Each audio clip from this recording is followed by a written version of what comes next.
Well, let's just make sure those at home know the penny whistle is there. On the count of three.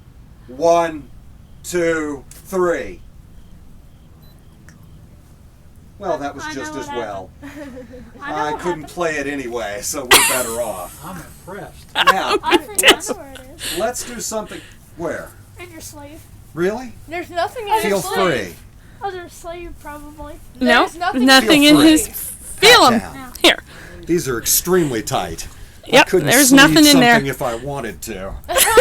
Now, 3 lengths of rope. This actually goes back much further than the 18th century. It goes back about 500 years. It's known as the long and the short of it. 3 ropes, a very long length of rope, sort of a medium length of rope, and a very small piece of rope. But like most magic, this is but an illusion. These ropes are actually all the same length. Yeah, I'm not buying it either. It's okay. Look, if I hold them like this, they look the same up here, right? Yeah. It's not like you paid a cover, kid, okay? Look, but if you follow them down, you see they're not even, okay? Now, I can fix that sort of by bringing up the opposing ends and making all the ends even. And of course, in a perfect world, if the ends are even, the middles would be even. Guess what kind of world we're living in? Let's see. I can pull them out just a bit, but right about there, I'm going to run out here and still have a whole bunch hanging down. Not a good plan. Watch, we'll use a little magic. There we go. Let's see how close I got to this time out. I'm generally within about an inch. That's pretty darn close. Now the problem is if I leave the ropes all the same length, I can of course never do this again. I shouldn't tangle them either. I need to start with 3 that are different lengths. What's your name? Cassie. That's correct. All right, Cassie, for you I'm going to tie these 2 together. And you, my skeptical young friend. Your name. Phoenix. What is it? Phoenix. Phoenix. Interesting name. A fancy knot for you, a good square knot. 3 equal lengths of rope. Watch what happens. I wrap the ropes very tightly around my hand. This does a couple of things at one time. It coils them super tight and shuts virtually all the blood off to those fingers. Shuts the circulation off and turns them a different color. That's right. It's I've had called that suffering happen to for me. art. Yeah, I've had That's that what it happen. My finger turned I'll pink. spin them out now before my fingers actually fall off. Ooh, it even makes a nice crisp.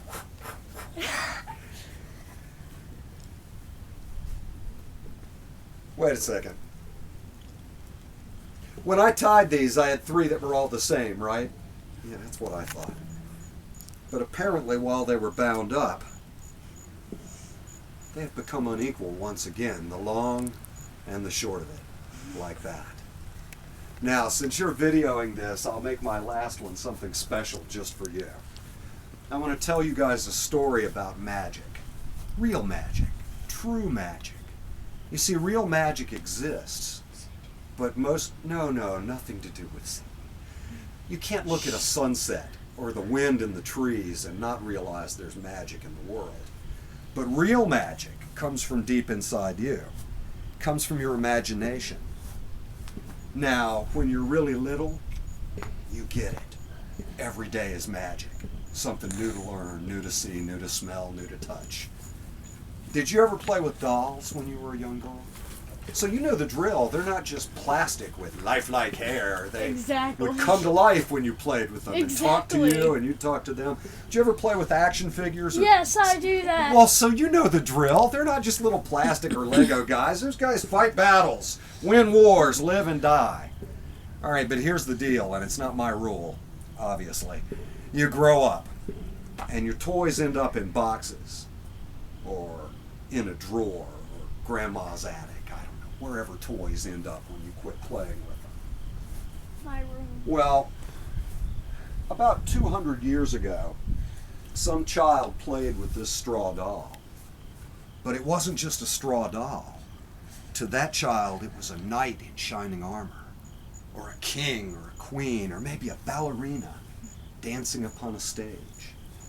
But much like the rest of us, that child grows up, and that doll is laid to rest. But you see, toys don't die. They only sleep. That doll's waiting.